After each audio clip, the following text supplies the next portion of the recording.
In this video, we will listen to a famous old story about a monk named Hiroshi, who often found himself distracted by the actions and progress of his fellow monks.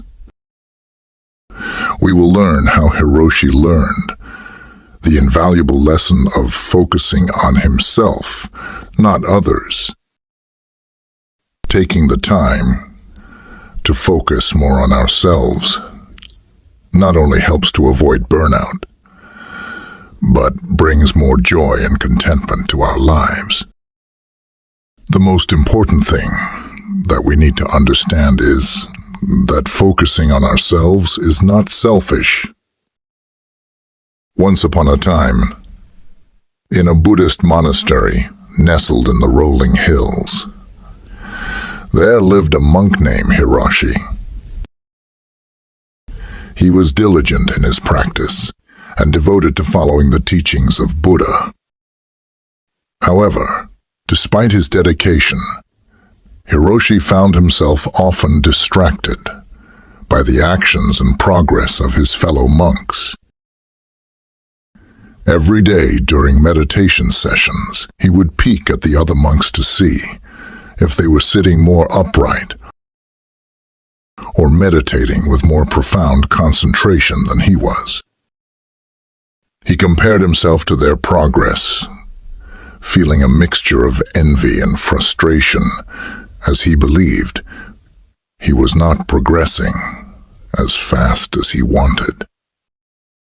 One day, after a particularly challenging meditation session, Hiroshi decided to seek guidance from the abbot, a wise and compassionate monk who had spent decades on his spiritual journey. Hiroshi bowed respectfully before the abbot and expressed his troubles. The abbot, with a gentle smile, patted the Hiroshi on the shoulder and said, "Dear friend, your struggles are not uncommon. Many of us face the same challenges on our spiritual path.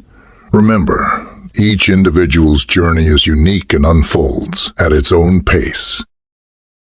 Comparing yourself to others will only hinder your progress." Buddha taught us the importance of focusing inward and cultivating mindfulness. When you constantly look outside and measure yourself against others, you create unnecessary suffering and dissatisfaction. The abbot then shared a story with Hiroshi. In a dense forest, there were a variety of flowers, each with its own unique beauty and fragrance.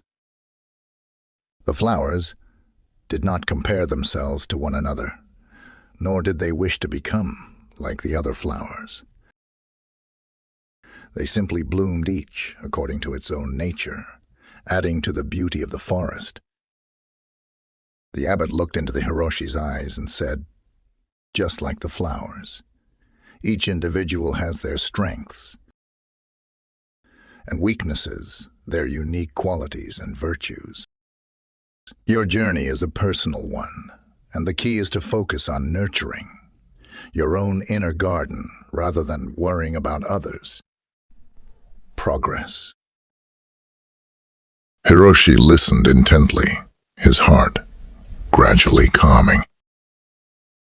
The abbot continued, "Embrace mindfulness in every aspect of your life.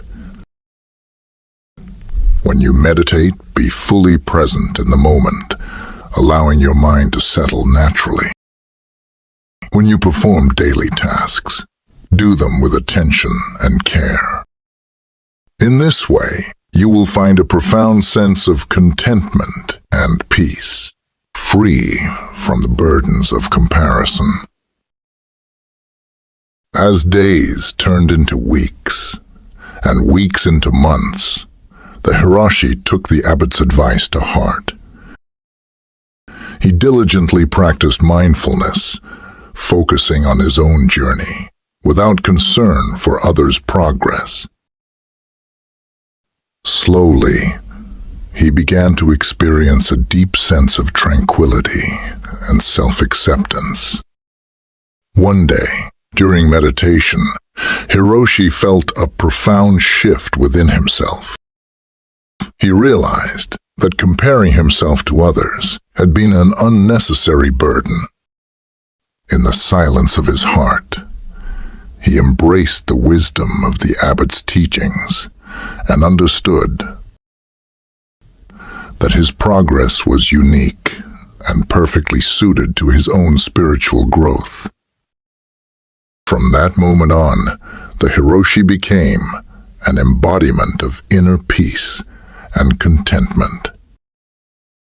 He blossomed like the flowers in the forest, each petal reflecting his newfound wisdom. And so, the Hiroshi learned the invaluable lesson of focusing on himself, not others. And his spiritual journey flourished, becoming an inspiration to all who encountered him in the serene Buddhist monastery. From the Buddhist perspective, the idea of individual self is an illusion. It is not possible to separate self from its surroundings. When you focus on yourself, you improve your relationships with those around you. When you start filling your cup up, you tend to see vast improvement in your health, mindset, work, and goals, whatever it is that's important to you. It's amazing how you stand taller, walk more confidently, and are more playful and happier. In its most literal sense, focusing on yourself revolves around self-care practices that meet your needs. Self-care allows you to turn your attention toward yourself in a fundamental way. Everyone has basic needs that play an important part in overall well-being, including sleep, nutrition, physical exercise, and relaxation. Neglect these needs, and you're probably not getting enough time to recharge from life's various sources of stress. You might not notice much of an impact at first, but eventually you might see some unwanted changes in your physical and mental health. In order to work on yourself, especially if you're busy or have a tendency to put others first, you must practice assertiveness. Some ways to do this are saying no, sometimes instead of yes, allowing specific circumstances in which you will do something for others, and determining circumstances in which you want to turn your phone off if necessary and pour some of that time and effort back into yourself. One of the best ways to be happier is to express gratitude. We feel better about ourselves and our lives when we are grateful for what we already have. If you are grateful for your life, you won't focus on others and what they have. Give up personalizing everything. You must learn to set aside your feelings in order to concentrate on yourself. If you found this video helpful, do not forget to like, subscribe, and share it with others who may benefit from these insights. Together, let us embark on a journey of self-improvement and create a positive impact on our lives and the lives of those around us. Thank you.